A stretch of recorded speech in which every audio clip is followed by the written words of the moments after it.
the upper dungeon as opposed to the other portions of our being, but really we need, as Mahela pointed out, we need a holistic approach if we're gonna pull all this off. So yeah, I think I'll turn it over to Gabe. You can make something up. Thanks, Ben. So great to have everyone here. And obviously this is a huge topic to which I'm far from being the only contributor in this room. We have many folks who have explored and endeavored to dive into their consciousness. So this is definitely a pluralistic opportunity to kind of get into the zone with these kinds of practices, and this is just one of them. So we'll do a short one, and we'll start by just closing our eyes and sitting comfortably straight as you would like.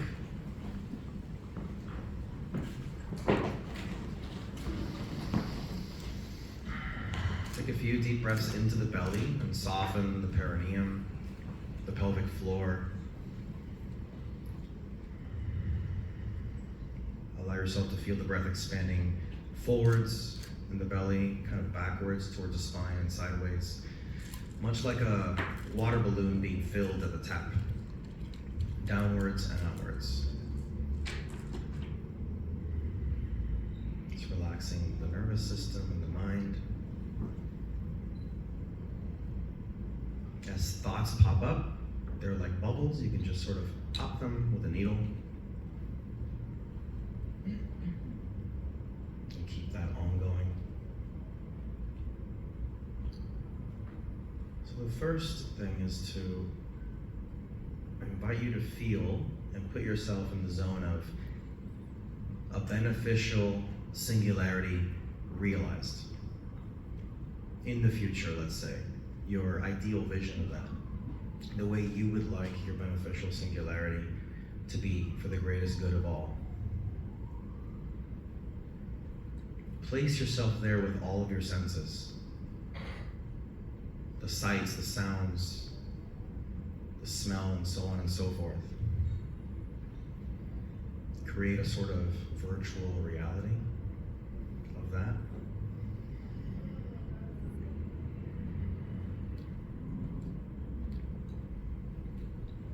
Allow yourself to feel it in your body as well, your physical body.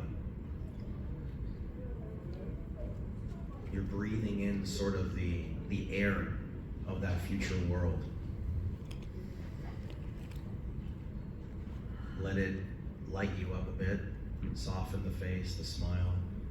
Feel free to smile outwardly as well.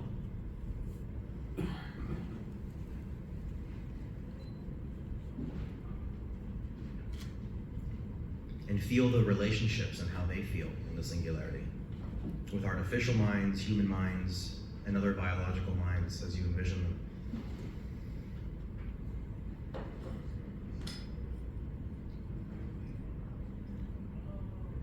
Feel your connection with them. Feel your coexistence with them.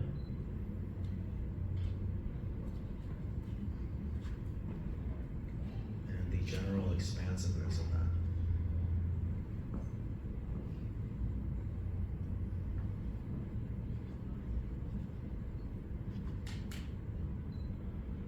Getting your body and your mind in this moment, in this room, feeling as much of that as possible. Like you're simulating that would-be future experience. And then you can drop away the visualization, start dissolving it, and just keep the feeling in the body right now.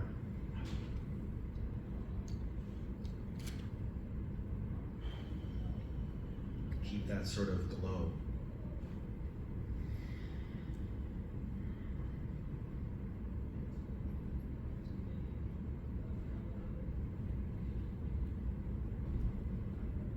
Let it spread through you.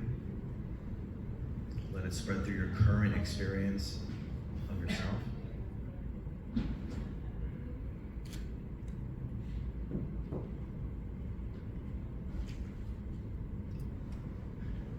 Take a step back and notice how that feels as you let the glow or the afterglow continue naturally.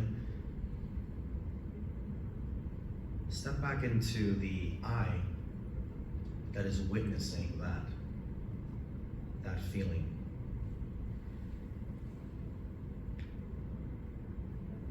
And notice what the I feels like.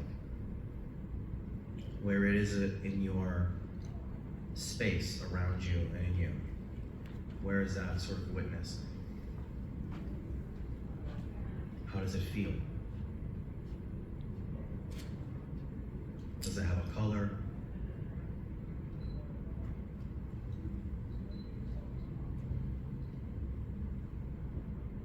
And then take another step back and feel the I that's observing that I. So who is looking at that previous looker or witness?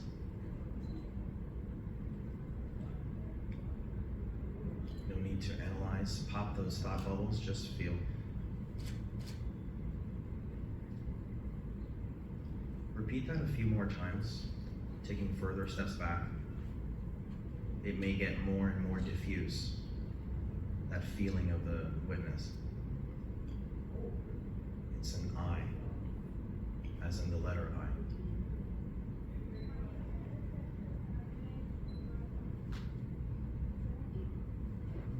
You can try to go out 5 to 7 times, whatever makes sense for you in this moment.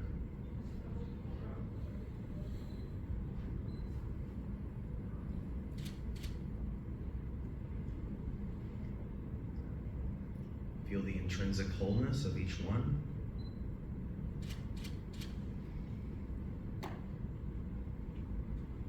And you can just stay with the furthest one you're at now.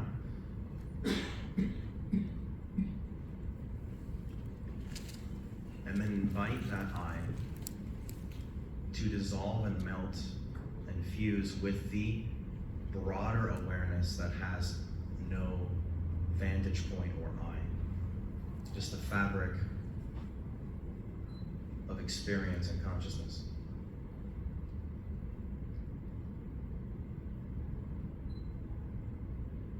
What would it feel like to let that I dissolve into the greater awareness? Once you feel some movement in that, you can then go to the I that is further down, working backwards, and invite that I to dissolve into awareness.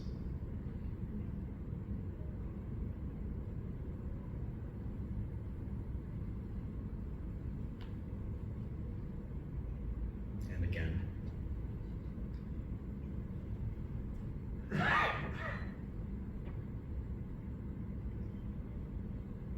Once again. For as many eyes as you did.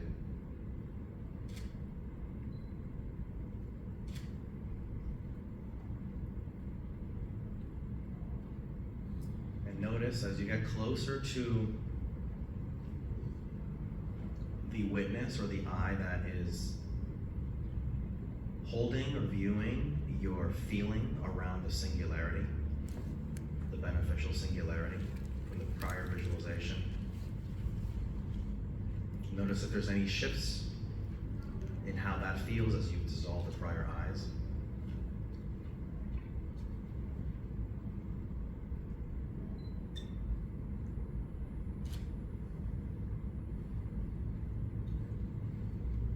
And then finally, once you get to your core body feeling that we opened earlier,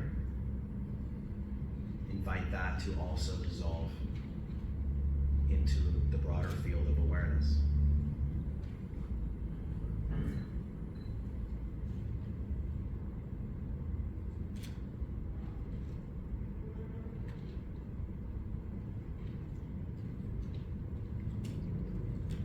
Notice how that feels in the space of awareness, in the mind's eye.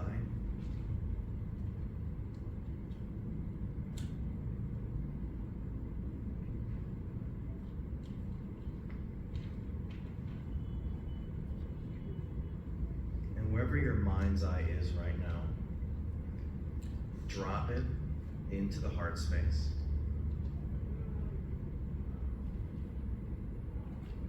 and then slide it back almost towards the area of your spine.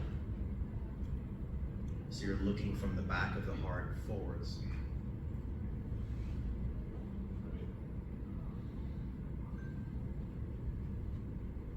And look at your reality, everything you feel and experience from that vantage point.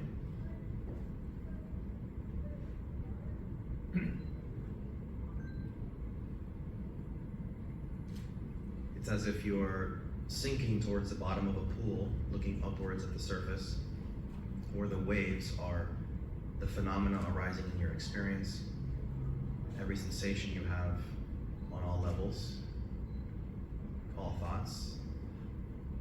You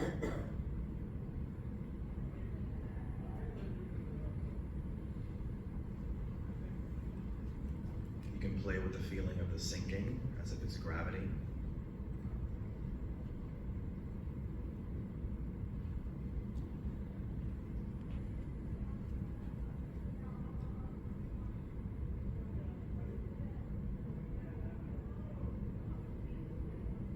And finally, all the other individuals and minds around you, imagine that they are also looking at you and everything else from this vantage point in the back of the heart.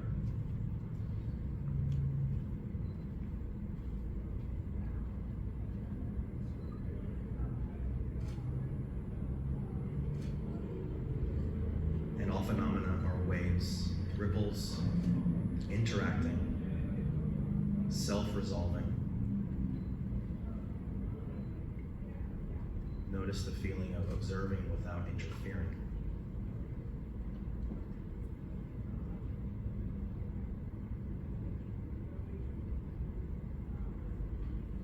And then in turn being all of that which is dissolving, which is being birthed and dying in every moment. Notice the breath. Start to dissolve your visualizations.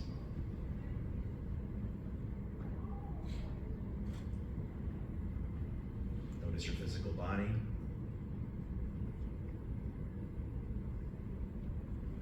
And begin to open the eyes when you're ready. Keeping some of that afterglow, whatever remains of it. And that sort of interstitial space of consciousness that is between everything and also the very essence of everything.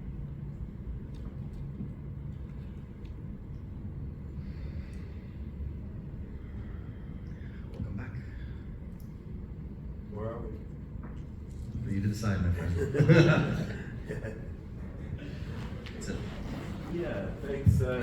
Thanks a lot, Gabe. It's a bit of a switch of energy, and one of the things we're working on is making an open version that can have this sort of experience and much deeper ones, rather than just pretending to, like current chat systems. So I think there's a lot of states of consciousness the human mind is capable of, and of course we're only scratching the surface here. And I think AGIs will be capable of an even greater variety of consciousness states, and expanding our own minds through different states and the AGI's minds through different states coupled together. This is really what it's all about. And now we're gonna switch gears almost entirely and plunge into a bunch of practical stuff about politics and AGI. This was a true gift, Gabe. I enjoyed it deeply. Just to share, I didn't expect to get emotional, but I did.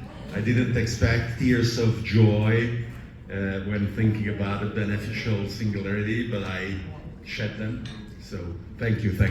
Thank you, Gabe. Yeah, you're welcome. All right. So I have been notified that the previous showing of the QR code wasn't useful because the sofa cut off the bottom and the error correction didn't work.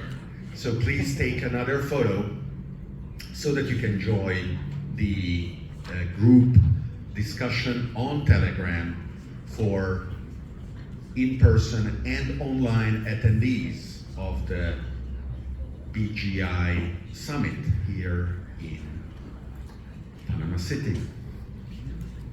Okay, so in our next panel, and panelists and moderator are all ready to come and join me on stage. And I welcome them. Please, James, don't hesitate to be the first. All right. We're still waiting for one. If you miss one panelist, my suggestion is to start without that person, Yeah. and then we will bring him up to speed. All right, there it is. And we have all the microphones. Is this one on? Okay.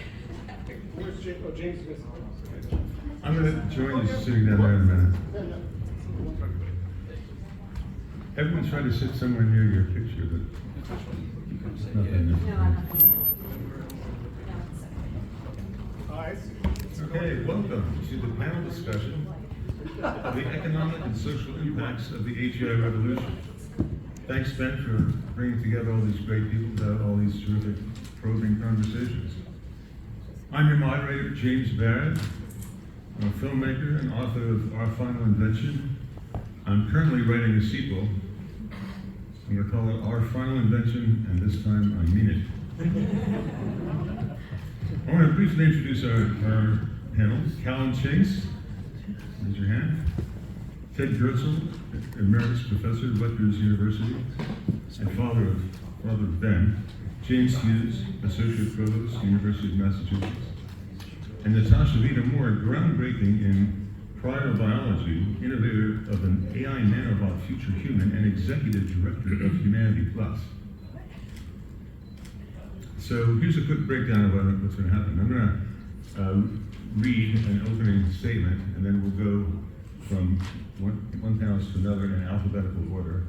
I'll ask a question. Other panelists can feel free to ask questions, and then hopefully we'll have time to open it up to audience Q&A. The prospect of advanced artificial general intelligence, AGI, is inspiring celebration and alarm about the economic and social consequences of this transformative technology. This is potentially the best of times and the worst of times. Though AGI does not yet exist, its creation could reshape human civilization.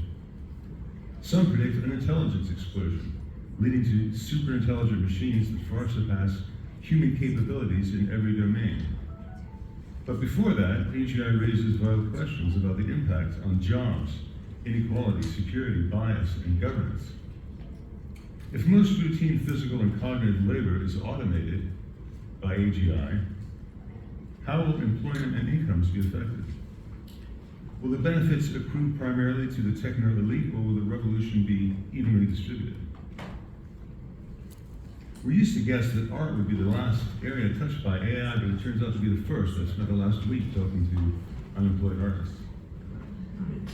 How will education, healthcare, and other sectors adapt?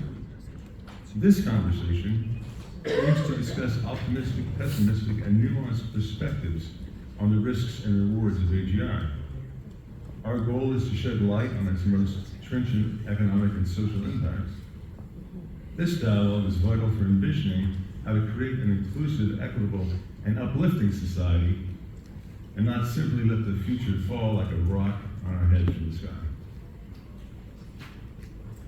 And now I turn you over to Callan Chase.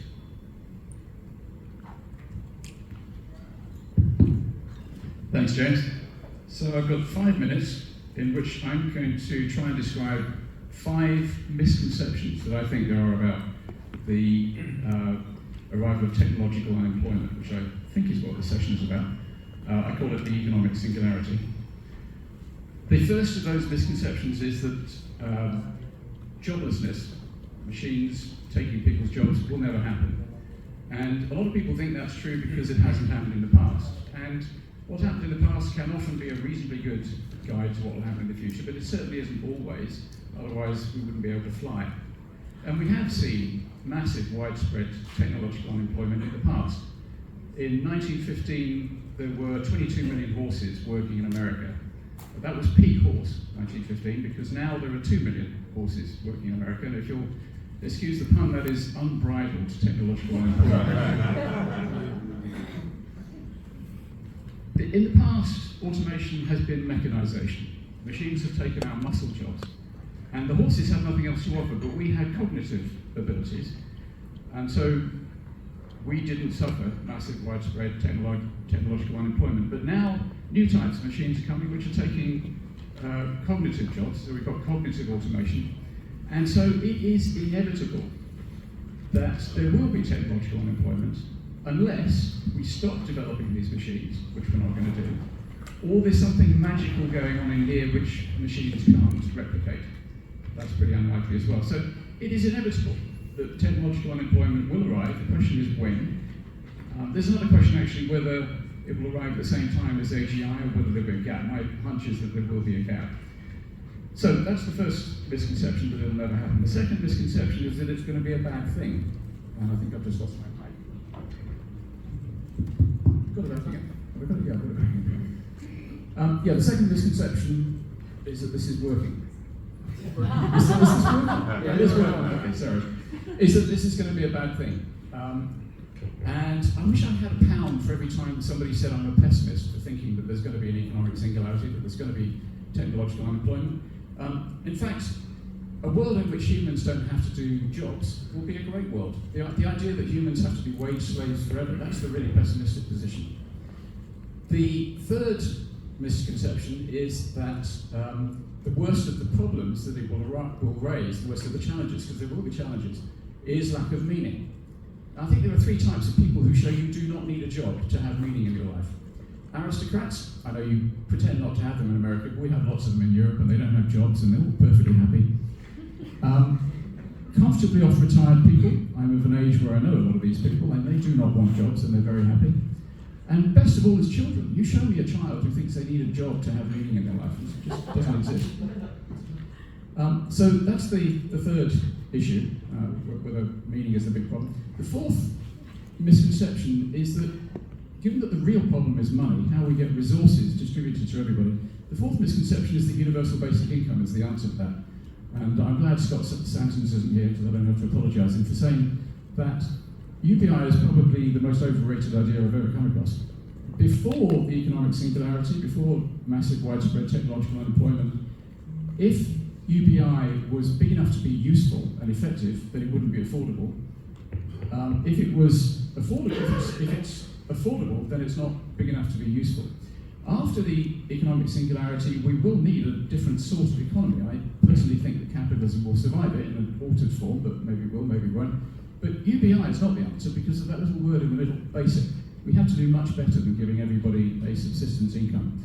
And slightly to my surprise, I've still got time for the fifth misconception, which is the idea, I'm going out on a limb here, the idea that most people have, that if technological unemployment arrives, it will be gradual, that it will affect one sector after another, that will fall like a series of dominoes, and you can kind of predict which ones it's going to happen to. So it turns out we're actually starting off with the translators. I know some translators, and they are really struggling to get work now because Google Translate and other systems are so good. In fact, one of the things that people who say technological unemployment will never happen is right, which is that automation creates efficiency, efficiency creates wealth, and wealth creates demand, and demand creates jobs. As long as there are any things that we can do for money that the machines can't do, there will be lots of jobs for humans. It does mean we're going to have to retrain and get redeployed, but it will be a case of redeployment rather than unemployment for quite a while. There'll be a massive churn. But at some point, we'll cross a threshold, and machines will suddenly be able to do, and it will be quite sudden, I think, it'll be a phase change, machines will be able to do pretty much everything that we can do for money, and bang, you've got technological unemployment. So I think it's going to be quite sudden, and that's the end of me. Let me just ask you, make an observation. I don't agree with you on number 3, meaning. I was lucky enough to grow up among a lot of craftsmen, people who work with their hands. Those people are they're very proud of what they do. They derive a lot of satisfaction about what they do. In fact, it's really inseparable from themselves. They don't want leisure. They don't want it at all. And most of the people most of the hardworking people I know who retired have declined rapidly because there wasn't that sense of accomplishment, of camaraderie, of doing a good job. I think you're underestimating that. Okay, those are good points. So Gallup does a poll every few years, and they ask how much engagement people have with their jobs, how engaged they are. And across time and across countries, the answer keeps coming back about 15%. About 15% of the workforce is truly engaged in their jobs. Everybody else works to put food on the table. Work does also fill your day. It does also fill your day. It gives your day some structure. It may give you some status, and it may give you a name to call yourself when you meet people at a party. But 85% of people are not really getting meaning from their jobs. And if you think about it, where do you get meaning from? Do you really get it from the fact that you're a film producer, or do you get it from your family and your friends and your religion, if you have one, your beliefs, your hobbies, your ideas? I think most of us get our meaning from things outside of jobs. And it's important to have the distinction between jobs and work. I think humans will always work. We're wired to do that. Yeah. It's just that we won't be able to do jobs, whether we like it or not. We simply won't be able to, because whatever we want to get paid for, whatever work we want to get paid for, there will be a machine, a piece of software or a robot, which can do that piece of work cheaper, better, and faster than we can. So we're going to have to get used to the idea that we work and we don't have jobs. I never believe a statistic unless I've seen the paper. But that being said, we need to move on. And up next, Ted Gersel, Emeritus Professor at Rutgers University and father of... Yes, I started studying sociology back in the 1960s. I was actually born on the same day as Joe Biden, November 20th, 1942, so I have that perspective. At that time, we were very concerned that cultural and social change lagged behind technological change. We call this the cultural lag or future shock. And that is a phenomenon that exists for a large percentage of the population. But I think with regard to artificial intelligence, it's been the opposite. The popular culture has generally anticipated the technological reality to a great extent based on science fiction, 2001 Space Odyssey. It's going to rebel, it's going to take off and try to capture the world from humans. If you go back to the 1950s, the Soviet Union, they were inspired by Norbert Wiener's book, Cybernetics, which actually goes back before my time, to 1948. They thought that the computers could run the whole Soviet economy and make the command economy really work. But they studied it for 6 months. They figured it simply can't be done. In Chile, the Allende regime announced that they were doing that. They set up a futuristic control center. The British press said now the whole Chilean economy is being run by computers, and they had 50 computers in the whole country and no computer network. They got their data by telex, but it was enough to scare the military, and they shut it down after the 1973 coup. And this is a phenomenon that we've seen over and over with panics over some threat, extermination panics. We saw this with overpopulation.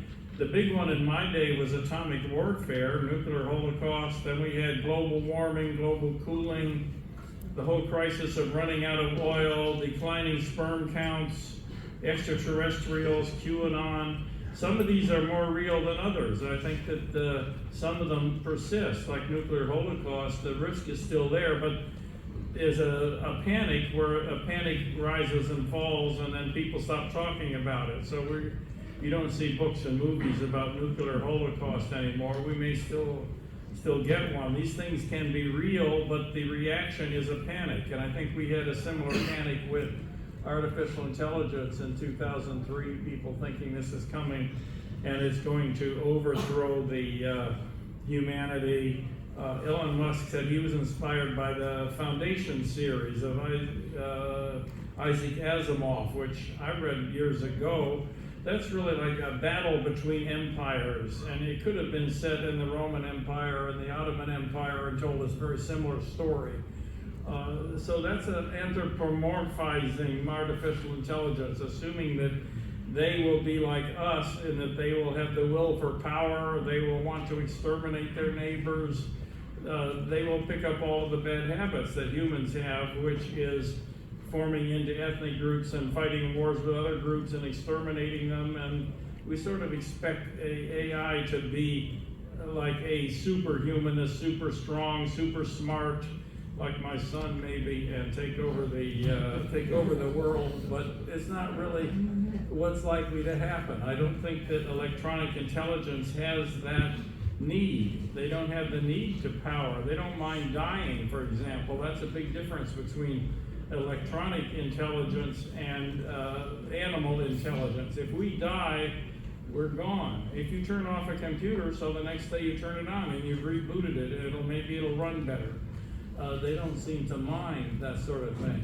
I think that the artificial intelligence essentially does not evolve in the way that biological species do. We heard the whole theory of evolution and evolutionary development in the talk this morning, but that's not how it works with electronic intelligence. I think electronic intelligence will develop according to what the programmers program it to do. Now it's true, it can be given goals, it can be given emotions, or at least behave as if it had emotions, but I think they'll be very limited. If you look at the book Ardalek's War that Ben's friend Hugo de Garis created, it's really not a war between Ardaleks and humans, it's a war between two groups of people, the Terrans and the Cosmists, very similar to the war that we had in OpenAI last year, people who think it shouldn't happen, people who think it's between people. And that is what I think is the major problem that I would like to see AI address. And my prediction is that what's going to happen is not going to be a war of artificial intelligences against people. It's going to be two nations, both armed with artificial intelligence, fighting each other. It's going to be Hamas having its Ardaleks and Israel having its Ardaleks. It's going to be Ukrainian Ardaleks versus the Russian, and they're going to balance each other. I'm afraid that's what's going to happen. Now, if you go back to the 19th century in sociology, Auguste Comte, who started it, he thought war was obsolete because people could make more money going into business. It was not profitable, it was irrational, which it was, but that didn't really matter because humans are irrational and humans are largely driven by emotions and by their unconscious mind, which, as far as I know, computers don't have. They don't have an Oedipus complex. They don't have that sort of thing that drives humans. So what happened in the 20th century is that we had terrible wars. World War I, World War II, completely different from what he had predicted. The reason that the 19th century didn't have war was that the British Foreign Office maintained a balance of power. They had some genius statesmen in Germany and Bismarck and other people. And it sort of became sterile, and they had these alliances that would trigger mobilization automatically as soon as the other side did, and it became a cycle. And we had World War I. After World War I, everybody said, war is too terrible, we can't have a war again, so what we have to do is blame the Germans for it and make them pay reparations and scapegoat our enemy. So we got World War II. Now, after World War II, there has really been a decline in deaths from warfare, although we still certainly have wars, but the amount of it has declined. And if you look in Western Europe, it's hard to see that France and Germany and England would ever go to war again. They do much better trading with each other, even if the British leave the common market. So I think that there is that long-term thing of trying to build rationality. And I tried getting ChatGPT to come up with suggestions to the war between Hamas and Israel. And it summarized all the different ideas that are out there and tried to play around with them a bit. We can use it that way. I think it's very likely that both sides will use it. I can certainly see an AI robot smashing through a fence and going into a kibbutz and killing people. It certainly could be trained to do that. Ted, I hate to cut you off, we're going to have to move on. I have two observations. One is that science fiction and science have fed off each other forever. And two, in one moment you said you don't have anything to fear from AI, and the next moment you've got armies of robot soldiers marching across. So I think but I appreciate everything you said. Thank you. We're going to have to move on now to James Hughes, Associate Provost, University of So just to add to the caution side of this, I've been a believer in technological unemployment and universal basic income since I was a teenager. But as I learned more about the history of these ideas, one of the principal events was in 1964, 60 years ago. 300 economists wrote, prominent economists, wrote to Lyndon Baines Johnson and warned him that automation would soon be eroding the middle class in the United States, and we really had to do something now to take care of the problem of automation. Of course, that didn't come to pass.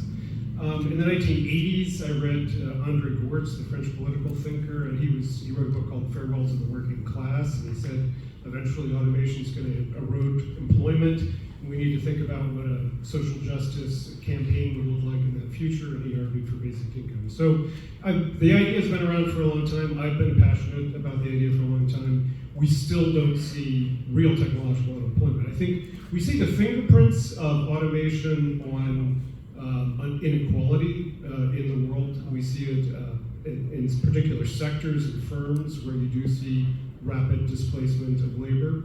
And I think we see it also in political polarization, which is a longer story. But we don't see the overall decline in the amount of labor in society, the amount of jobs in society. But I want to connect it with another issue, which is that the other dominant economic fact about the world that we're moving into is the declining birth rate and the growing life expectancy, which is changing the structure of societies, especially in the West and China, Korea, Japan, places like that. But eventually this will happen everywhere. And as a consequence, we're going to have a lot of intergenerational pressure. We've already been talking about it this morning.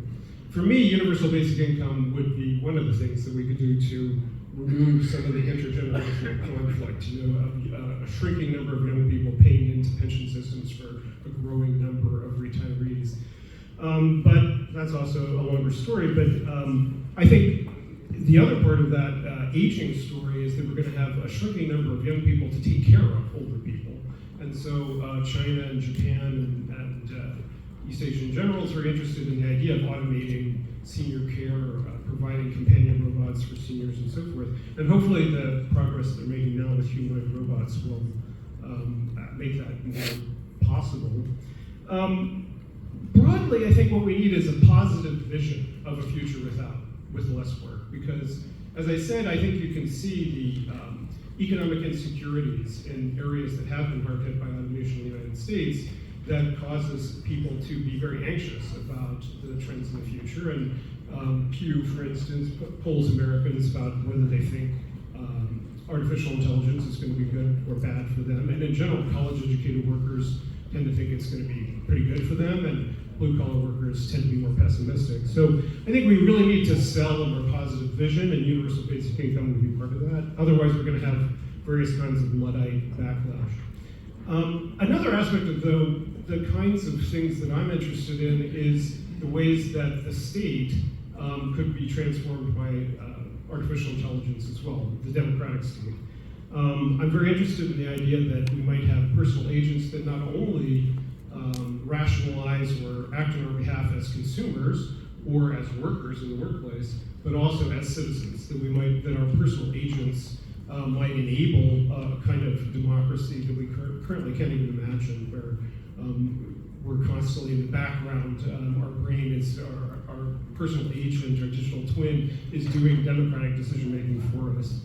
And I think that also reflects in terms of governance. Not only will we see automation, and I do believe that we're going to see technological unemployment within the next decade or two. So I'm confident to finally say that, but of course at my age, who's going to hold me accountable when I'm 80? Maybe you could tell me. But at my age, I do think we're going to see it soon. And we're also going to see it in governance. We're going to see it in state, local, and federal, and potentially transnational governance. And that's going to have a real impact on how we think about government, the efficiency of government. We're going to see, and we already see, for instance, with the military, we see the DoD saying very explicitly, we're going to need fewer infantry and fewer sailors because we're going to put more investment into capital-intensive military technologies, including self-guided drones and things like that. So that's going to be true in the justice system, it's going to be true in social services, it's going to be true in the IRS and tax enforcement. It's already true in tax enforcement. So I think the changes throughout society are going to be very profound, and I'll just end with one final observation about, I don't think that the only impact on capitalism, the only economic singularity, and I'm sure you agree with me on this, is going to be from employment. It's also going to be on the dramatic effects of artificial intelligence on things like the stock market and trading, on consumer behavior. Capitalism relies on a certain amount of information not being available to the consumer in order to make a profit. The more perfect information becomes in the market, the more profits get squeezed to a minimum, and that could have a real dramatic effect as well, I think. There's a funny thing going on with statistics regarding employment, because both Goldman Sachs and Gartner Company estimate that there'll be 300 million unemployed by 2030. At the same time, they say there'll be 120 million employed. So there's and every day I get different statistics. So I'm wondering how trustworthy those are. And can you explain to me who pays for UBI? Well, this gets to what you were saying earlier. I mean, I am for a UBI on its own merits. I think a UBI, all the demonstration projects about UBI show that it improves health, it improves education of children, it improves many things. So I think even a modest UBI, and it would have to be a modest UBI currently, in the United States, if we took all transfer payments and put them into a UBI right now, it would be about $3,000 or $4,000 a year.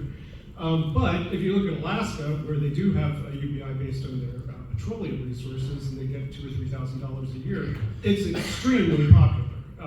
Even the Republicans were not able to get rid of that program because it's so popular. So I think if we implemented a UBI, even a very modest one, it would be so popular and it would have some beneficial effects. And then as we start to enter into this turbulent period where we might see dramatic economic growth, but all of it going to the top in a concentrated corporate sector and exacerbating inequality, UBI would be one of the mechanisms that we could bring on to address that. But there are many other policy ideas out there. One is shortening the work week, which might redistribute unemployment throughout society. We just had a conference in Boston and had one of the leading campaigners for a 4-day work week, and she was very excited about all the projects that are going on around the world and the policy that are being proposed for a 4-day work week. So I think there are many ways to address it, many ways to slice the apple here. But and UBI, I'm afraid we're going to move on. Sure. One more. Natasha, Peter Moore, the floor is yours. Testing. Thank you, James, Kevin, Ted. I'm going to talk briefly about a social impact that I think is important to each and every person here, because we all have it. Not one person in this room is without it, and that's our brain. Our brain is unquestionably, and some of you may argue and debate me about this, but arguably I would say the brain is the most important organ of our body. And the mind is our most creative, imaginative, inventive, and critical tool. How we use our mind will make or break the future of AGI. But there's something else that really concerns me with this, and that has to do with the growing rate of dementia.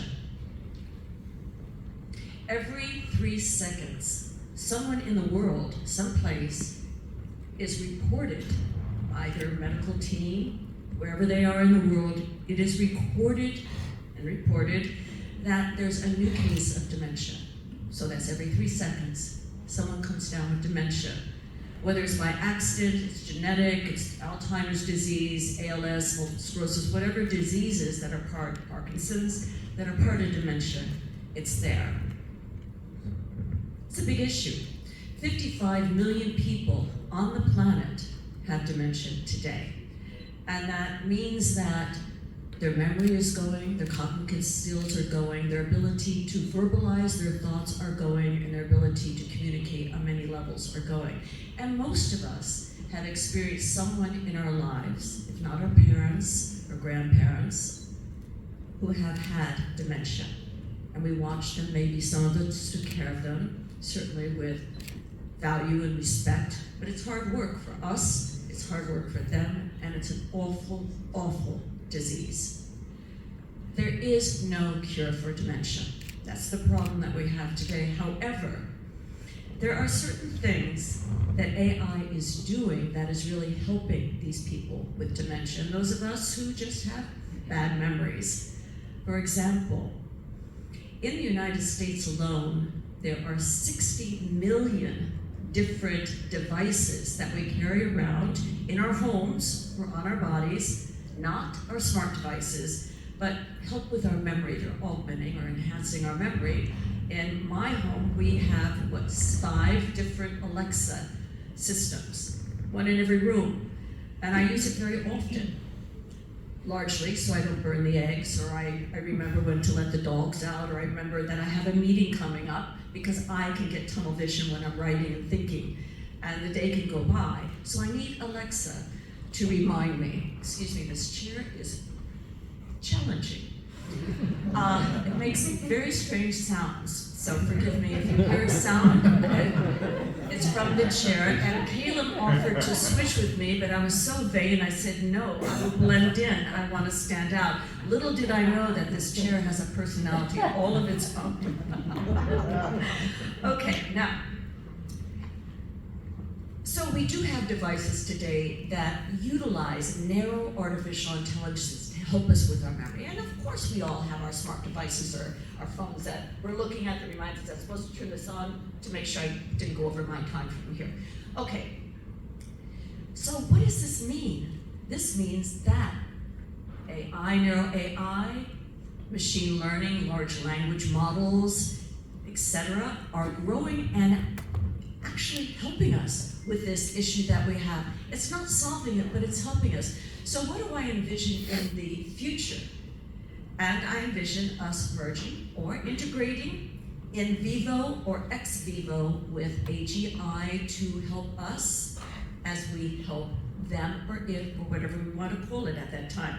So now here's just a snapshot of my background. In 1996, I designed the first future human prototype with artificial intelligence and nanotechnology. I had a team of experts working with me, and we really honed in on a specific aspect of it called the metabrain.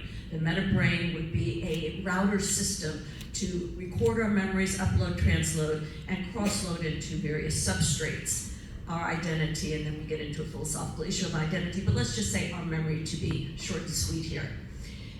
Why don't we have that today?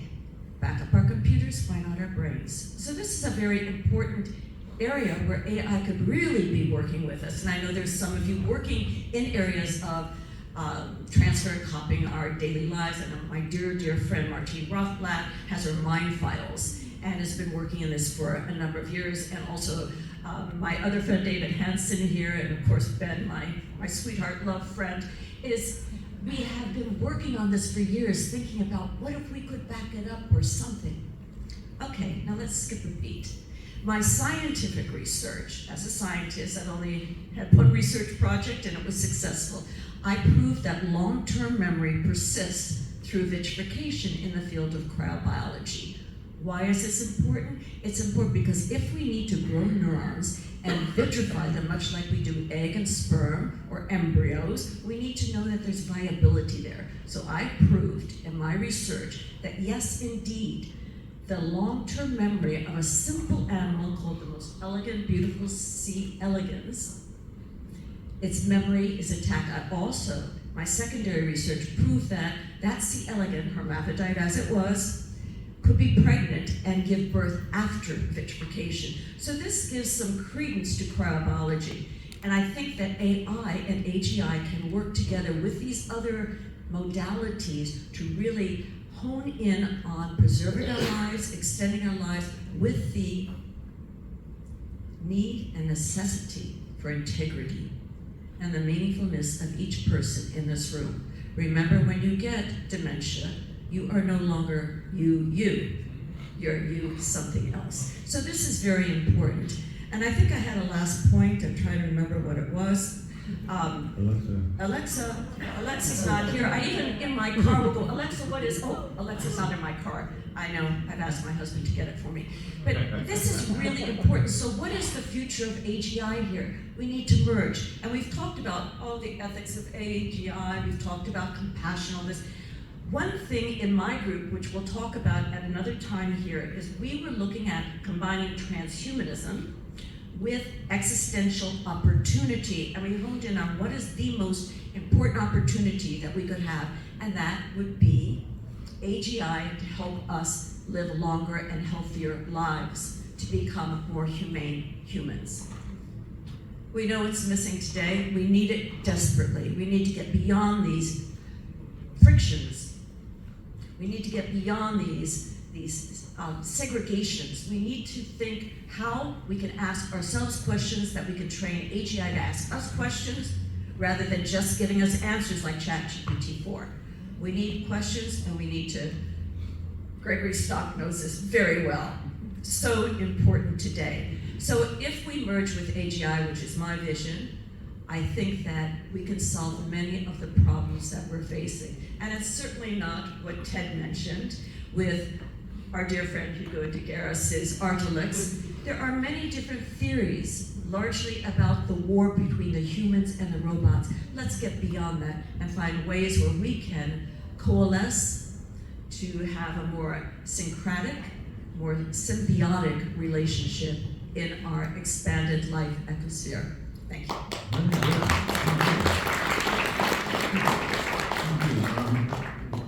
We have 40, we're done. We have no more time. Well, thank you, Pam.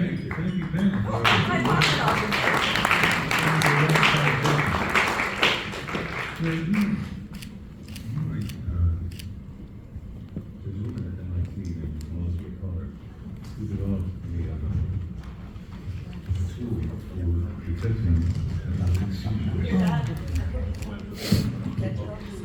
All right, thank you very much for this wonderful panel.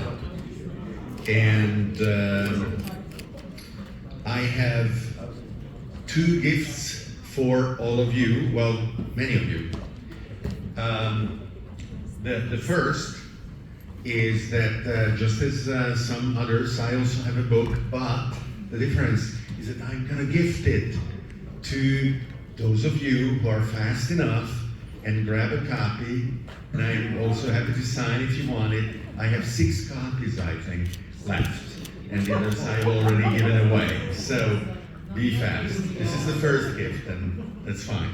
The second gift for you is, for the first time, we have a break on time.